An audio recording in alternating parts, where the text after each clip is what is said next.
movimento sindical, não? Não, movimento comunitário, Comunitário, da própria comunidade. Que bairro você tem uma base geográfica? É o bairro dos municípios, conhecido popularmente como Tibiri, bairro do Tibiri. Que diz que é maior que muitas cidades, esse bairro. Tibiri 2, ele tem no mínimo uma população estimada em 30 mil habitantes. É maior que muitas cidades de cada país. Bem maior que muitas cidades. A situação aqui é rica, é poder mais preocupante, e isso nos atinge de certa forma, até porque nós aqui estamos com a responsabilidade da representação popular e a população muitas vezes cobra dos nossos vereadores responsabilidades até mesmo que não são nossas.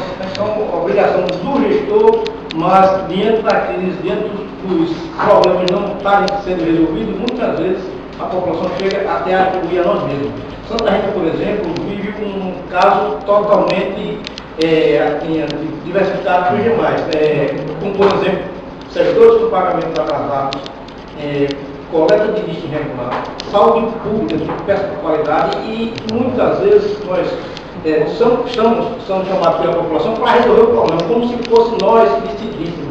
Por exemplo, pagamento de servidor, a gente sabe que quem obriga o gestor a pagar é o judiciário, mas muitas vezes a população servidor quer que a gente obrigue o gestor.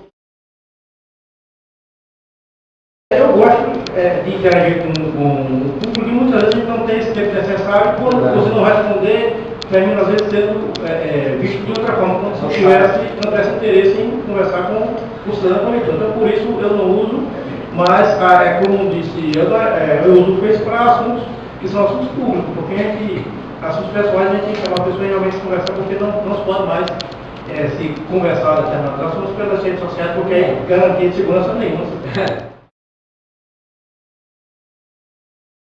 Estamos analisando a situação, mas o que a gente precisa fazer realmente é reduzir gastos e focar no trabalho que a gente prestou durante os 4 anos de mandato, para que esse trabalho tenha dado resultado. E uma dessas formas que nós trabalhamos é também divulgando nosso trabalho através das redes sociais, visitar os amigos e aí comprar mandato de que não compensa, e se pudermos conquistarmos. Não poderia deixar de parabenizar o bairro de Bilhões pelos 33 anos de existência. Sabe das lutas, das dificuldades, mas tem acontecido, graças a Deus, avanços, e dizer e a todos que nos mantém cabeça erguida, é saber que o nosso mandato foi útil. A gente pode ajudar a resolver problemas na nossa comunidade, problemas de pessoas que sem a nossa intervenção não teriam resolvido, então isso aí nos motiva a continuar de pé. Então fica a nossa palavra de agradecimento a Deus e a todos que nos consideram a honra de representá-los na Câmara Municipal de Santa Rita.